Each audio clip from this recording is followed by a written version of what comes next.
Good morning student. आज 8 मई 2020 को हम लोग फिर से एक बार मिल रहे हैं इस लॉकडाउन के समय में। पिछले दिनों हम लोग सीखना क्या है और सीखने के लक्षण के बारे में चर्चा कर रहे थे। आज हम लोग देखेंगे सीखने की प्रकृति, नेचर ऑफ लर्निंग। सीखने की प्रकृति क्या है, एक मनुष्य कैसे सीखता है, किस प्रकार से सीखता है, हम लोग ये देखेंगे। इसके लिए एक प्रश्न भी बन सकता है कि मनुष्य किस प्रकार से सीखता है और मनुष्य किस स्थिति में सीखता है। ये एक प्रश्न हो सकता है इस बिंदु के अंतर्गत। तो हम लोग इसको अभी कुछ विस्तार रूप से देखेंगे। सीखने की प्रकृति क्या है, ठीक है। तो सीखने की प्रकृति, सीखने की प्रकृति या अधिगम की प्रकृति, नेचर ऑफ लर्निंग। सीखने की निम्नलिखित प्रकृति है, उसमें से कुछ बिंदु इस प्रकार से है। पहला, सक्रिय प्रक्रिया। दूसरा, क्रियाशीलता। तीसरा, विकास की प्रक्रिया।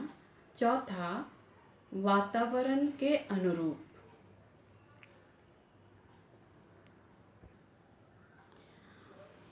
सीखने की प्रकृति में सीखने की सबसे पहला बिंदु है सीखने की प्रक्रिया।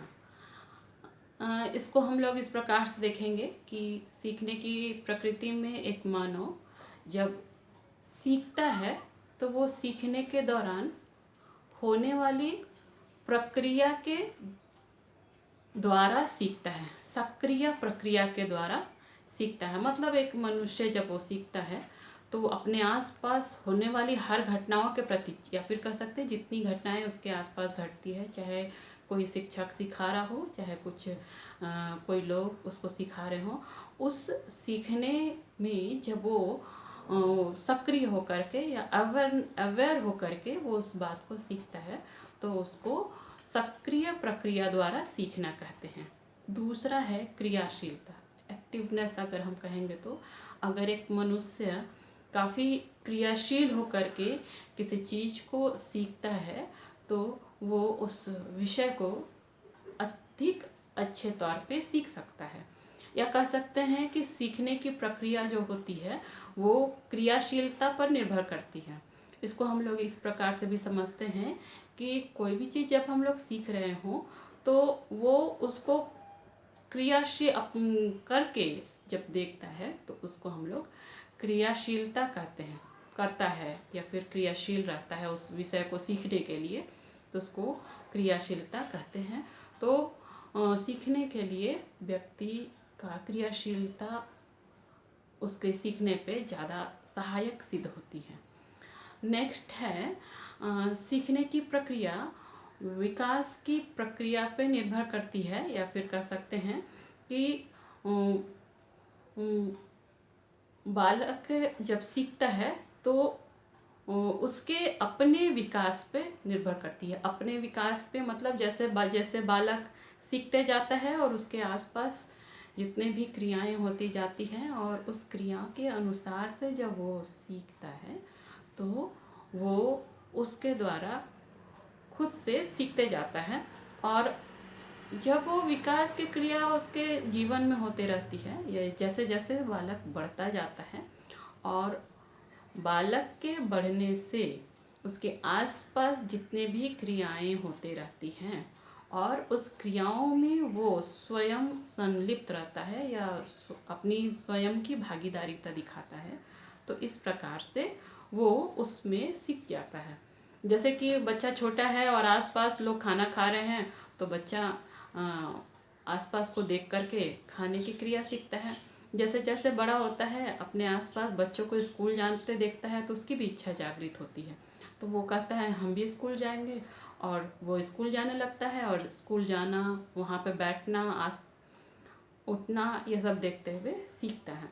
तो इस तरह से जैसे जैसे बड़ा होते जाता है अपने शरीर के विकास के साथ साथ अपने स्वयं के प्रयास के साथ साथ वो बहुत कुछ सीखता जाता है। नेक्स्ट है वातावरण के अनुरूप व्यक्ति में परिवर्तन होता है सीखने के द्वारा। व्यक्ति सीखता है, जब वो सीखता है तो सीखने के अनुसार से वो अपने अंदर परिवर्तन लाता है। ये परिवर्तन जो होता है वो उसके आसपास के वातावरण के अनुरूप होता है, या फिर कह सकते हैं कि जिस प्रकार से वातावरण में वो सीख रहा होता है, ठीक उसी वातावरण में उसी प्रकार से उसके व्यवहार में परिवर्तन होता जाता है और उसी परिवर्तन के अनुसार से वो सीखता जाता है। तो ये परिवर्तन दोनों प्रकार से हो सकती है, स्थायी और अस्थायी। मतलब जितनी गंभीरता से वातावरण से वो सामंजस्य, या कह सकते हैं जितना गंभीरता से वो वातावरण के अनुसार से अपने आप को ढालता है, उसी अनुसार से वो सीखता भी जाता है। और ये स्थायी होता है और वो अपने आसपास के वातावरण के साथ वो सामंजस्य या एडजस्ट नहीं कर पाता है, और उसके साथ साथ वो जो भी सीखता है वो कम स्थायी होता है, या काफ़ी कम समय में वो भूल जाता है और वो उस प्रकार से नहीं सीखता है। तो यहाँ तक अभी तक हम लोग देखें कि मनुष्य के सीखने की प्रकृति सक्रिय प्रक्रिया के अनुसार से होती है, उसके क्रियाशीलता के अनुसार से होती है, और विकास की प्रक्रिया के अनुसार से होती है, वातावरण के अनुरूप व्यक्ति में परिवर्तन के अनुसार से होती है। और अब हम लोग कुछ और भी बातों को देखेंगे। आगे है, सीखना सहज क्रिया नहीं है। नेक्स्ट है, सीखना चेतना का परिणाम है। और उसके आगे है, सीखना सकारात्मक और नकारात्मक दोनों हो सकता है। सीखना, सबसे पहले हम लोग अभी देखेंगे, सीखना सहज क्रिया नहीं है। सीखना सहज क्रिया नहीं है मतलब जब भी हम लोग सीखते हैं या फिर सीखने की प्रकृति में हम ये लोग इस बात को देख सकते हैं कि सीखने की प्रक्रिया जो होती है वो उतनी सहज नहीं होती। जब भी कोई मानव सीखता है, जब भी कोई बालक सीखता है, तो वो जब सीख रहा होता है तो अगर वो सोचेगा कि हम लोग ऐसे ही सीख जाएं तो वो संभव नहीं है। उसमें उसकी सक्रिय सहभागिता होनी चाहिए, उसमें उसकी एक्टिवनेस होनी चाहिए, वो उसमें उसको मेहनत करना चाहिए, वो उसको समझना चाहिए, उसमें उसको बहुत सारे कार्य करना चाहिए जो उस सीखने के लिए ज़रूरी है। और जब वो सीखने के लिए ज़रूरी काम करेगा तभी वो उतने अच्छे प्रकार से वो उस बात को सीख पाएगा। तो इसलिए सीखने की प्रकृति में ये कहा गया है कि सीखने की क्रिया जो होती है वो सहज क्रिया नहीं है, आसान क्रिया नहीं है। नेक्स्ट है, सीखने की क्रिया जो है वो चेतना के परिणाम स्वरूप है। हमेशा एक बहुत ही बड़ा रिस्पॉन्स थ्योरी को हम लोग इस चेतना के परिणाम से कनेक्ट कर सकते हैं। रिस्पॉन्स थ्योरी मतलब हम लोग विज्ञान के विषय में एक बात को देखे हैं कि अगर एक केचुआ जा रहा हो रास्ते में और उस रास्ते में अगर हम लोग नमक उस केचुए के सामने में रखते तो झट से मुड़ जाएगा। इसी प्रकार को एक मनुष्य के सीखने में भी हम लोग देख सकते हैं। मनुष्य के सीखने में किस प्रकार से देख सकते हैं, एक बालक अगर किसी गर्म चीज़ के लिए लालायित है, चाय के लिए पीने के लिए लालायित है और उसको पता नहीं है गर्म है, और उसको उस गर्म चीज़ में हाथ को सटा दिया जाए तो वो झट से वो अपना हाथ हटा देगा दूर से, और उसकी चेतना झट से काम कर जाएगी कि हाँ ये गर्म है, और ये मेरे शरीर के लिए हानि है, मेरे उंगली के लिए हानि है, मेरे बॉडी के लिए हानि है, तो वो तुरंत अपना हाथ दूसरी ओर हटा लेगा। तो ये जो दूसरी ओर हटा लेने की क्रिया होती है इसको हम लोग एक तरह से मनुष्य का चेतना कहते हैं। तो सीखने की क्रिया जो होती है वो चेतना पे आधारित होती है। सीखने की प्रकृति जो होती है वो चेतना पे आधारित होती है। जब वो चेतना उसके लिए काम करेगा तो वो उस प्रकार से सीख पाएगा। और ये दोनों तरह से हो सकती है, जैविक भी और सामाजिक भी। जैविक मतलब अपने पर्सनल कार्य के लिए वो सीख सकता है, और दूसरा काम है कि वो समाज के कार्य के लिए भी सीख सकता है। ये दोनों में एडजस्टमेंट होता है। हम एडजस्टमेंट मतलब अगर वो सीख रहा है, अपने लिए सीख रहा है, तो उसके लिए भी उसको अपने लाइफ में एडजस्ट करना होगा, और समाज के लिए अगर वो सीखा है उसी कार्य को, तो समाज के लिए भी वो उसके लिए एडजस्ट करना होगा, या अनुकूलन या अपने कार्यों में लाना होगा। आगे है सीखना सकारात्मक और नकारात्मक दोनों हैं। यह सीखने की प्रकृति है। एक मनुष्य जब सीखता है तो वो सकारात्मक भी हो सकता है और नकारात्मक भी हो सकता है। सकारात्मक कैसे होता है कि जब हम लोग सीख रहे हों, या एक मानव सीख रहा हो, एक बच्चा सीख रहा हो, तो वो सीखने की प्रक्रिया जो होगी वो अगर हम लोग देख सकते हैं तो वो सीखने की प्रक्रिया अच्छे तौर पे होगी। कोई लड़ाई झगड़ा हो रहा है तो हम लोग उस पर ना पड़े, वहाँ सुलह मशवरा करा दें, और अच्छे काम को सीखे, अच्छे लेख सीखे, अच्छे हैंड राइटिंग बनाएं, अच्छी बातों को सीखे, अपने लाइफ में उस चीज़ को लाएं, तो ये सकारात्मक तौर पे सीखना होगा। हर बच्चे के लिए ये कोशिश की जाती है कि वो सकारात्मक सीखे, लेकिन फिर भी अधिकतर लोग नकारात्मक सीखते हैं। तब सीख जाते हैं जब उसके सामने विपरीत परिस्थिति होती है, कहीं लड़ाई झगड़ा हो रहा है, वो इफ़ेक्ट हो गया, और वो उस इफ़ेक्टनेस के कारण वो उस पर स्थिर हो गया, तो वो सीखना उसके लिए नकारात्मक हो गया। वो गलत चीज़ को सीखा, वो स्थिर हुआ, और फिर आगे चल के वो भी कहीं लड़ाई झगड़ा करने लगा, गाली गलौज करने लगा, तो ये सीखना उस बालक के लिए नकारात्मक हो जाता है। तो सीखने की प्रकृति में ये दोनों ही चीज़ शामिल होती है, सकारात्मक और नकारात्मक, पॉजिटिव लर्निंग और नेगेटिव लर्निंग। आगे हम लोग दूसरी बात को देखेंगे।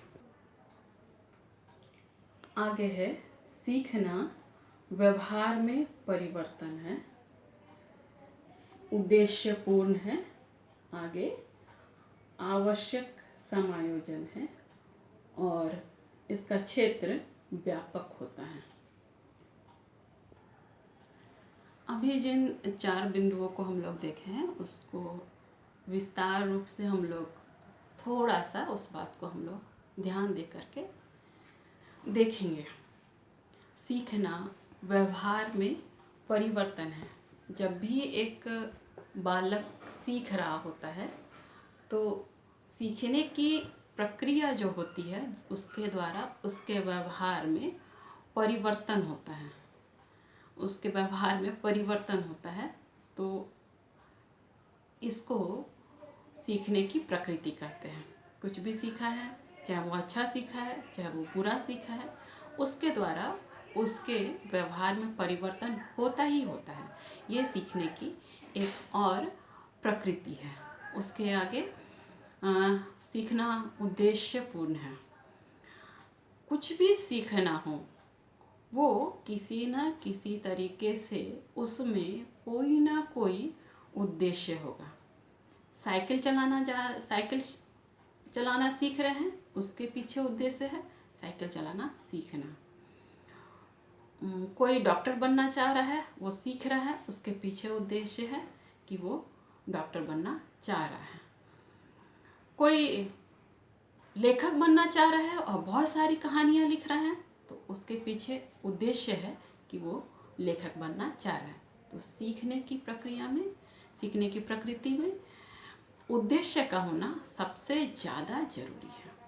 उसके आगे है कि सीखने की प्रक्रिया जो होती है, सीखने की प्रकृति जो है वो एक समायोजन पर निर्भर करती है, और एक मनुष्य को उसके लिए ग्रहण करने की शक्ति पैदा करती है। अब हम इसको थोड़ा सा विस्तार में देखेंगे। थोड़ा सा विस्तार इसमें यह है सीखने की प्रकृति में कि जब मनुष्य, एक बालक कोई भी बात सीखता है तो उसके अनुसार से अपने आसपास के वातावरण से वो उसमें समायोजन की स्थिति पैदा हो जाती है, और समायोजन की स्थिति पैदा हो जाती है तो उसके बाद वो हर परिस्थिति में उस सीखे हुए बात को ग्रहण करने के लिए उपस्थित रहता है। जैसे अभी के माहौल में अगर हम लोग देखें, हम लोग जितने पढ़े लिखे लोग हैं, जितने एजुकेटेड वेल एजुकेटेड लोग हैं, हम लोग जान रहे हैं कि परिस्थिति काफ़ी गंभीर है, महामारी बहुत बड़ी है और ये एक से करीब 400 लोगों को पार करने की क्षमता रखती है ये बीमारी। अब जब हम लोग जान रहे हैं कि ये परिस्थिति ऐसी गंभीर है तो हम लोग इस सीखे हुए ज्ञान के अनुसार से हम लोग अपने आप को बचाने के लिए इस बात को ग्रहण कर रहे हैं और समाज में उस अनुसार से अनुकूलन करने की कोशिश कर रहे हैं। तो यहाँ पे जो सीखने की प्रकृति है वो आवश्यक समायोजन को दर्शाता है और साथ ही साथ समाज के अनुसार से उस बात को ग्रहण करने के लिए भी दिखाता है। तो सीखने की प्रकृति में समायोजन और उसके अनुसार से ग्रहण करना है। नेक्स्ट है सीखने का जो क्षेत्र है वो बहुत ही विशाल है, व्यापक है, लार्ज है और इस पे बहुत सारी बातों को सीख लिया जाता है। अगर हम लोग देखेंगे तो सीखने की प्रकृति हम लोग जानते हैं कि पूरे जीवन भर चलते रहता है। तो एक मनुष्य कभी भी कोई भी चीज़ सीख सकता है, इसीलिए इसको कहा गया है कि सीखने की जो प्रक्रिया है वो बहुत ही लार्ज है और व्यापक है और बहुत बड़े तौर पे सीखता है। एक मनुष्य अगर हम आज देखें, एक छोटा बाल है और जब वो बहुत बड़ा हो जाता है, अपने प्रौढ़ अवस्था में चल जाता है, एडल्ट हो जाता है, तो तब तक वो क्या क्या नहीं सीख सकता है। चलना सीखता है, उठना बैठना सीखता है, लोगों से बात करना सीखता है, गाना गाना सीखता है, साइकिल चलाना सीखता है, स्कूटर चलाना सीखता है, मोटर बाइक चलाना सीखता है और अनेकों कार्य सीखता है। ठीक है, और इससे हम लोग देखते हैं कि वो एक अकेला इंसान छोटी बातों को नहीं, बहुत ही बड़ी बातों को सीख चुका है। तो जब बहुत बड़ी बातों को जब वो सीखा है तो इसको हम लोग एक तरह से कह सकते हैं कि वो बहुत व्यापक क्षेत्र में अपने ज्ञान को गहरा कर चुका है। तो इसलिए सीखने का जो क्षेत्र है वो बहुत व्यापक होता है और सीखने में एक मनुष्य के में 3 तरह के बदलाव आते हैं। ज्ञानात्मक बदलाव आते हैं, भावात्मक बदलाव आते हैं और क्रियात्मक बदलाव आते हैं। Knowledge, emotions and activeness. मनुष्य सीखता भी है, सीखे हुए ज्ञान में अपने भाव को भी दर्शाता है और उस भाव के अनुसार से वो उसमें कार्य भी करता है। तो इसलिए सीखने की क्रिया में, सीखने की प्रकृति में ये तीनों क्षेत्र, एक मनुष्य के तीनों क्षेत्र क्रियाशील रूप से उस काम करते हैं, ज्ञानात्मक, भावात्मक और क्रियात्मक। तो अब हम लोग आगे देखेंगे कि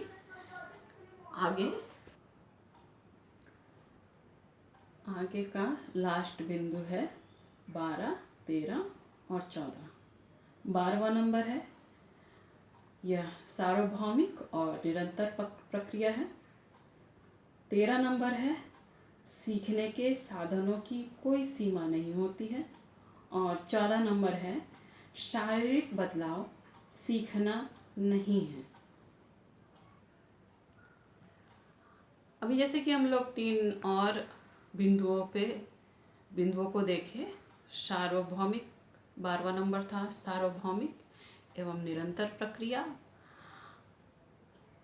13 नंबर, सीखने के साधनों की कोई सीमा नहीं होती है। और 14 नंबर, शारीरिक बदलाव को सीखना नहीं कहते हैं। तो हम लोग 12 नंबर देखेंगे कि सीखना सार्वभौमिक और निरंतर प्रक्रिया है। सीखना सार्वभौमिक और निरंतर प्रक्रिया कैसे है? सार्वभौमिक मतलब यूनिवर्सल, मतलब एक मनुष्य अपने आसपास के सारे वातावरण से वो कुछ ना कुछ सीखता रहता है। इसलिए मनुष्य सीखने की प्रकृति को यूनिवर्सल लर्निंग प्रोसेस कहा गया है, सार्वभौमिक सीखने की प्रक्रिया कहा गया है। और साथ ही साथ ये भी कहा गया है कि ये निरंतर प्रक्रिया है। हम लोग जानते हैं कि सीखने की प्रक्रिया एक मनुष्य के जन्म से लेकर के उसके मृत्यु तक चलती रहती है। तो जन्म से लेकर के मृत्यु तक चल रही है, तो जब से वो जीव पैदा होता है तब से वो कुछ ना कुछ सीखते रहता है, और सीखने की क्रिया तब तक उसके साथ में चलती रहती है जब तक वो मर नहीं जाता है। तो इसलिए इसको कहा गया है कि सीखने की प्रक्रिया निरंतर प्रक्रिया है, सार्वभौमिक प्रक्रिया है, और ये उसके जीवन पर्यंत तक चलती रहती है। आगे है, सीखने के साधनों की कोई सीमा नहीं होती है। सीखने के साधनों की कोई सीमा नहीं होती है कहने का अर्थ है कि हमारे एक मनुष्य के पास जो भी सीखने के साधन है, वो सीखने के साधन की को कभी भी अंत नहीं समझ सकते हैं। वो अपने आसपास के हर सामान से, हर वस्तु से कुछ ना कुछ सीखता रहता है, कुछ ना कुछ सीखता रहता है। इसलिए ही कहा गया है कि वो सीखने की साधनों की कोई सीमा नहीं होती है। वो हर तरीके से, हर समय, हर सामान से कुछ ना कुछ सीखता रहता है। जैसे कि अगर लोहा है तो लोहे से कुछ ना कुछ सीख रहा है, अगर लकड़ी है तो लकड़ी से कुछ ना कुछ सीख रहा है। एक मनुष्य के रूम में अगर उसके आसपास बहुत सारे सामान हैं, एक बच्चे के रूम में बहुत सारे सामान हैं, मान लिया जाए जैसे बॉल है, बहुत सारे खिलौने हैं, खिड़की है, दरवाजे हैं। अगर माता किचन में बर्तन से खाना बना रही है चूल्हे से, और विभिन्न प्रकार के बर्तनों का उपयोग कर रही है, तो वो हर वस्तु से बहुत कुछ सीख पाता है। तो वो जैसे जैसे काम करता रहेगा और जैसे जैसे वस्तुएं उसके संपर्क में, एक मनुष्य के संपर्क में आती रहेगी, उसी प्रकार से वो बहुत ही अच्छे तरीके से सीख जाएगा। मतलब हम इसको कह सकते हैं कि उसके पास सीखने के लिए साधन की कमी नहीं होती है, या हर साधन से वो सीख पाता है, और वो सीखने के विभिन्न तरीकों से भी, और विभिन्न विधियाँ इस साधनों के साथ सम्मिलित होती है, और वो उससे सीख पाता है।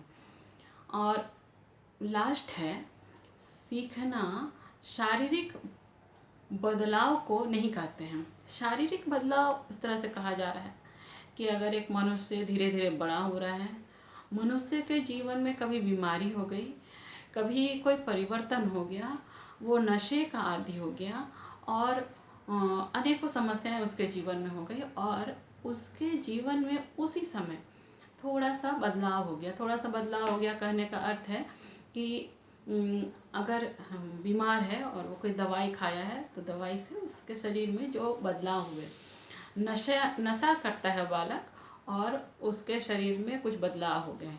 अगर बीमारी है और बीमारी के कारण उसके शरीर में बदलाव हो गए, उसके चेहरे में सिकन आ गया, उसके सिर में दर्द है, इसके कारण वो सुन नहीं पा रहा है, कान में दर्द है, कान के कारण सुन नहीं पा रहा है, आँखों में समस्या है, आँखों के कारण वो देख नहीं पा रहा है और वो आँखें अपनी बार बार मिचला रहा है।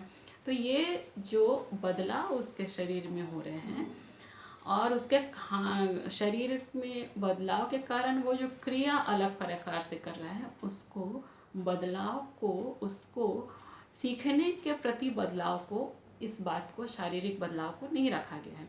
इसीलिए शारीरिक सीखने के प्रकृति में शारीरिक बदलाव को साथ में नहीं रखा गया है। तो यहाँ सीखने की प्रकृति का ये बात ख़त्म होता है, और इसके आगे हम लोग अगले बात में ध्यान देंगे। तब तक के लिए थैंक यू।